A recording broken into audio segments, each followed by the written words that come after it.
and Best in Choreography will win 10,000 pesos plus a plaque. Awarding si Ronnie sa kwan contest. A trophy, rather. Best in Street Dancing will win 10,000 pesos plus a trophy. And Best in Musicality will also win 10,000 pesos plus a trophy. For the Festival Queen 2025 will also win 10,000 pesos.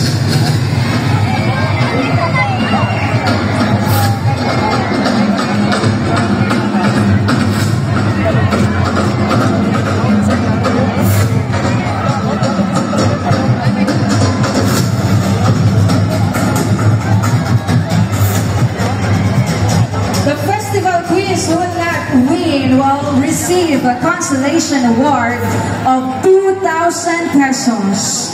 Walang uuwing lumaan.